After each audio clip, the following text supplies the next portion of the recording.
هل فعلا زيزو جعان؟ فاحب اوافق الراي الزملكاويه ان فعلا زيزو جعان يا جماعه. من ساعه ما وعيت على الكوره وانا بسمع الزملكاويه بيقولوا على اسامي كتير قوي اساطير، لكن كل لما بمشي ورا اسم للاخر بلاقي كارثه في النهايه. ونبدا مع اول اسطوره وهو العالمي احمد حسام ميدو اللي ملوش 20 مشاركه مع الزمالك طوال تاريخه وما سجلش 7 8 تجوان على بعض فيهم، حاجه زي مودست عندنا كده مثلا. بس مش مهم، الفكره ان ميدو بدا مع الزمالك وهو ناشئ سنه 99 ومشى سنه 2000، يعني الزمالك لمعه ومشى. فهل حد يقدر يقول من جمهور الزمالك ان ميدو جعان؟ وننتقل لاسطوره الاساطير الاباتشي شيكابالا اللي راح مضى للاهلي زيه زي زيزو، بس الفرق ان شيكابالا رجع ولعب للزمالك وبقى اسطوره النادي كمان. وطبعا الكل عارف قصه هروبه لليونان. هيجي واحد زملكاوي مدقدق يقول لي يا اهلاوي يا مدلس يا ابن اللعيبه دي مشيت من الزمالك عشان الاحتراف مش عشان الفلوس. هقول له يا سيدي اعتبر زيزو مشى عشان الاحتراف مش الفلوس. الراجل نفسه يلعب دوري ابطال افريقيا، الراجل نفسه يلعب كاس العالم. وبعدين هنروح بعيد ليه؟ انا هاخد الحكمه من اسطوره الاساطير شيكابالا. عايزني اديني حقي، مش عايزني سيبني امشي. نيجي بعد كده لاسطوره نص الملعب طارق حامد، او اللي بعض الجمهور قال عليه طارق قدرني. بعد ما عقد طارق حامد خلص للاسف ما رضاش يجدد وراح الخليج عشان الفلوس للاسف. فهل في حد يقدر يقول على طارق حامد جعان؟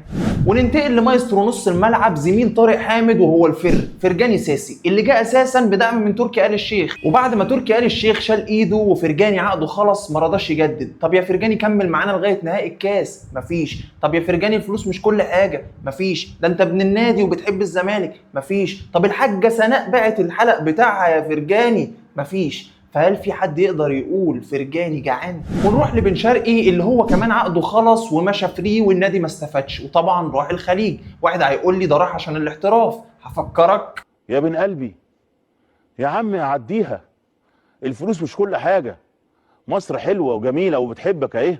فيا ترى بن شرقي هو كمان جعان؟ وعايز اقول تفصيله صغيره بخصوص بن شرقي، ان هو عشان يجي الاهلي اتنازل عن جزء كبير من الراتب بتاعه عشان يفسخ العقد مع الريان. مش بس كده، ده راتبه في الاهلي اقل من راتبه في الريان بفرق كبير.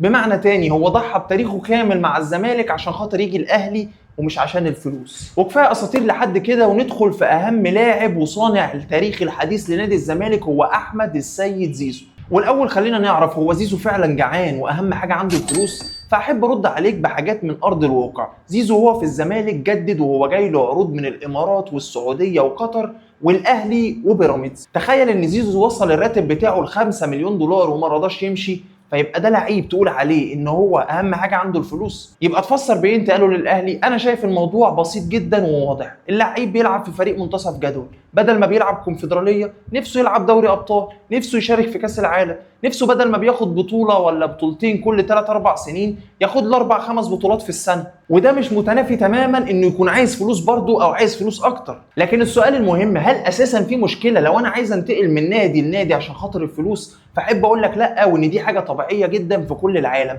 احنا نفسنا كلنا بنسعى ان احنا نروح من مكان لمكان احسن، من مكان بيديني مرتب قليل لمكان بيديني مرتب كتير.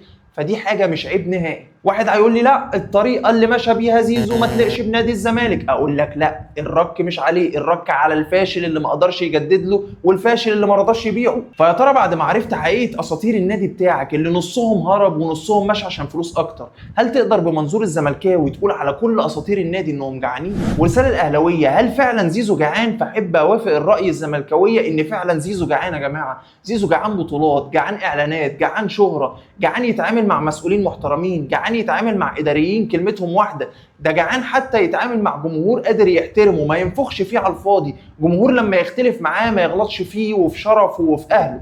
اخر حاجه عشان نختم، ان الراجل ليه عند الزمالك 80 مليون. تخيل نادي بيشكك عند لعيب، ده حتى وهو مدينك عمره ما اشتكى ولا طلع قال انه عايز منك فلوس، مع ان ده حقه واكل عيشه وتعبه. لا تخيل انا ابقى مدينك وصابر عشان ظروفك المعفنه وانت اللي تقول عليا انا جعان.